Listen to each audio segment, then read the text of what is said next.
La révolution de 1789 ne va pas inspirer que les révolutionnaires dans le monde entier.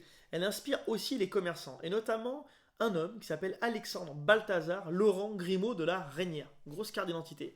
C'est lui qui va ouvrir à Lyon en 1792 Grimaud et compagnie. C'est une épicerie, une droguerie, une parfumerie en gros, qui va imaginer le principe même de l'achat direct aux producteurs, qui va imaginer le principe des chaînes de magasins et aussi celui de la vente à prix fixé. Avant, vous rentrez dans un magasin et c'était à la tête du client.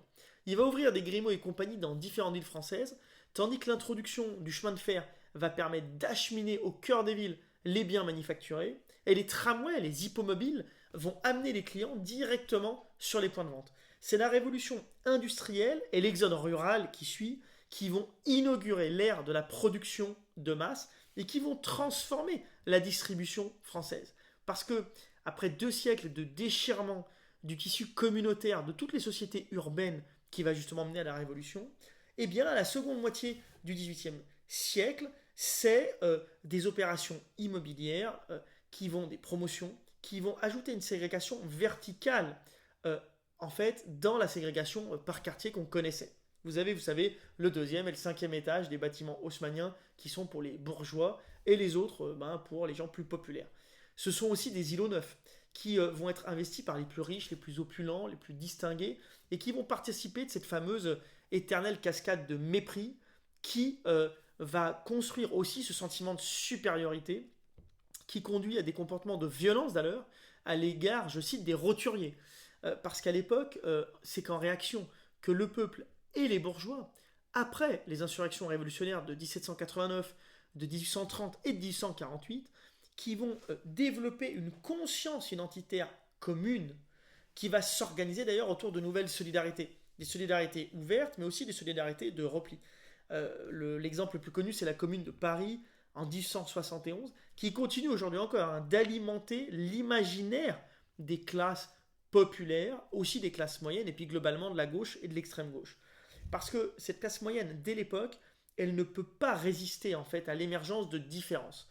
Donc, sa résistance, la résistance, passe par la consommation et par la distribution de biens qui vont créer un mode de vie, un mode de relation au monde, un mode de consommation à peu près commun à cette classe moyenne, à cette classe bourgeoise. Et la révolution qui est à l'œuvre à l'époque, elle est aussi commerciale, particulièrement à Paris, qui devient la ville lumière.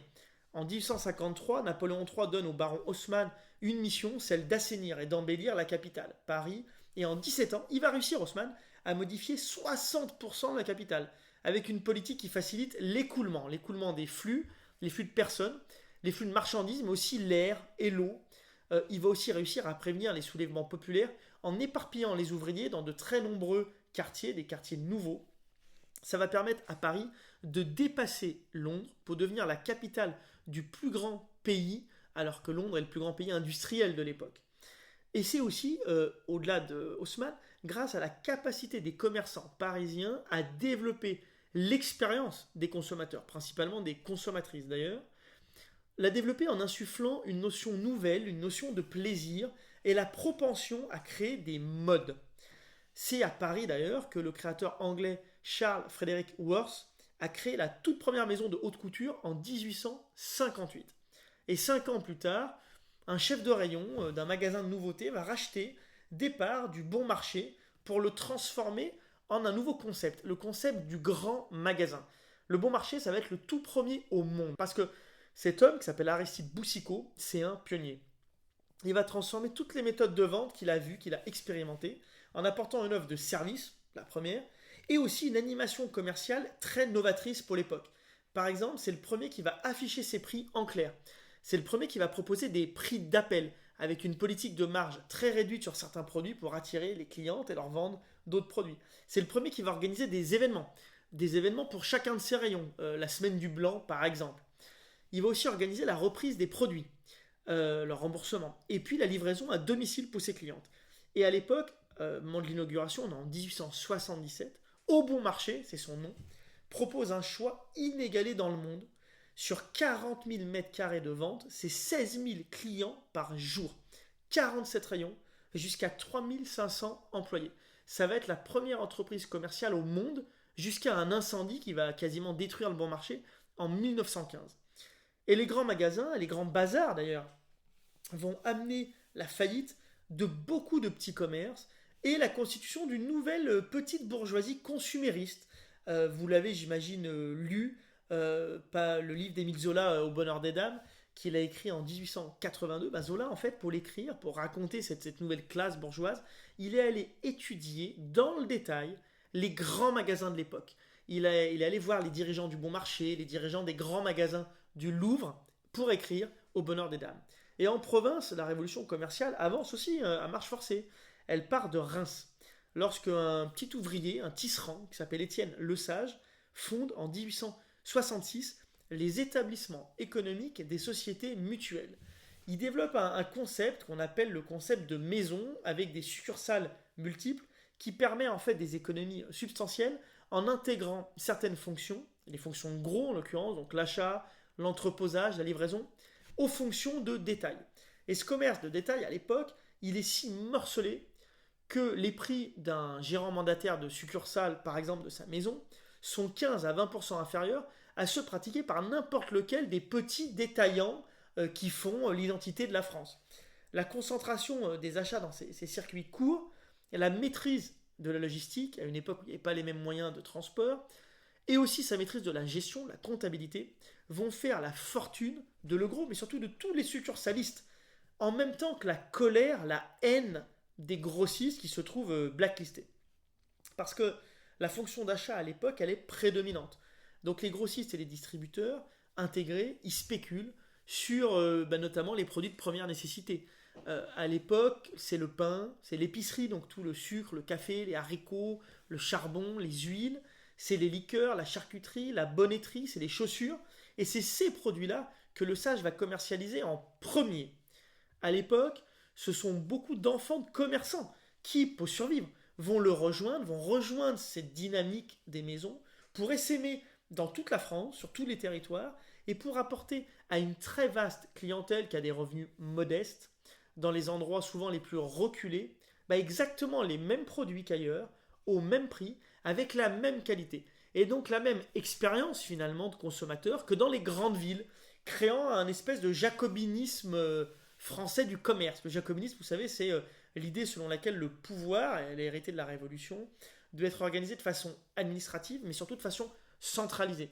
Donc il doit être exercé par une technocratie qui va étendre sa compétence sur tous les échelons territoriaux et dans tous les domaines d'ailleurs de la vie sociale pour, dans l'idéal en tout cas, pour lutter contre les ruptures d'égalité et pour construire une société finalement la plus juste, donc dans leur idée la plus uniforme possible. Et ces enfants de commerçants vont devenir, grâce à Lesage et à d'autres, des pionniers. C'est eux d'ailleurs qui ont développé la notion d'enseigne et la notion de marque propre, de marque de distributeur. D'une vingtaine en 1905, la France compte plus de 200 sociétés à succursales multiples en 65, dont certaines qui comptent plusieurs centaines de succursales dans tout le pays. La première, la principale, c'est les comptoirs français, qui sont devenus des établissements miniaux et qui regroupent à la veille de la guerre en 1939 1268 établissements dans toute la France. Aujourd'hui encore, aucun grand distributeur n'a un réseau aussi vaste. Et aux États-Unis d'ailleurs, le succursalisme se développe aussi, mais avec un concept un peu différent. Celui des magasins à prix unique, c'est un peu les bazars aujourd'hui si vous voulez. Et son précurseur, qui s'appelle Frank Woolworth, et il a créé un empire de plus de 1000 magasins où tous les articles se vendent sans aucun vendeur et sans vitrine. Il l'a créé en 1879 et cet empire existe encore, même si vous le connaissez sous le nom d'une de ses filiales qui a racheté les actifs de la Woolworth Company en 2001, c'est Foot Locker, la grande enseigne de vente de baskets. Seulement, il y a la crise de 29 aux États-Unis. Et à ce moment-là, le commerce organisé commence à baisser ses prix, sinon il n'aurait plus de clients. En France, c'est le concept des magasins populaires qui va naître pour proposer une offre très restreinte, mais de produits très peu chers, parfois même à prix unique. Donc en 28, c'est les nouvelles galeries qui vont inaugurer le concept avec une marque qui s'appelle Uniprix.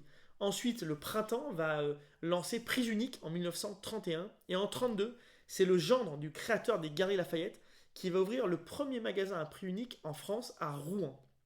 Monoprix rachètera cette enseigne qui s'appelle Uniprix en 85 et Prise Unique en 97 pour se former sur en fait l'héritage de ces magasins.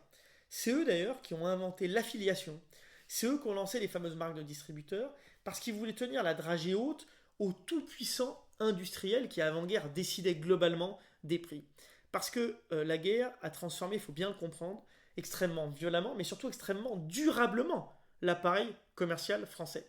On l'a parfois oublié, mais de 40 à 49, après la guerre, le rationnement est en vigueur sur les territoires occupés français, et c'est ce rationnement qui ouvre la voie au marché noir. En fait, vous savez, c'est janvier, je veux 2000 francs dans la traversée de Paris.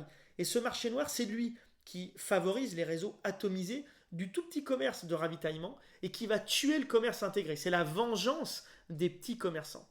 En 1947, quand on accepte le plan Marshall, c'est les Américains qui donnent l'équivalent de 30 milliards d'euros actuels à la France entre 48 et 51. C'est pas gratuit. C'est en échange de la libéralisation de son économie, l'économie française, et de la réduction de nos barrières douanières, de nos quotas. Et c'est à l'échelle de l'Europe, parce qu'à l'époque, les Européens, on est avant le traité de Rome, mais ils avaient bien conscience qu'il fallait s'engager à faciliter l'avènement d'une société de consommation, donc du temps libre, et de nouvelles formes de distribution pour plaire aux libérateurs, aux vainqueurs de la guerre, les Américains, qui eux avaient dans l'idée de se rattraper en exportant leurs machines, leur énergie, leur nourriture, vous savez, c'est le fameux Coca-Cola et les chewing-gums, et aussi leurs matières premières, leur pétrole, leur gaz, parce que, à l'époque, il n'était pas de trop pour améliorer le confort des ménages européens qui étaient en pleine reconstruction, l'électroménager, vous voyez les images le changement de vie, les femmes au foyer, etc. Et aussi pour permettre d'obtenir plus de temps libre. Parce que le temps libre, c'est le carburant de la consommation. C'est celui qui a appelé ensuite toutes les autres formes de distribution. Et vous savez, le temps de cerveau disponible qui appellera le développement de la société de la télévision.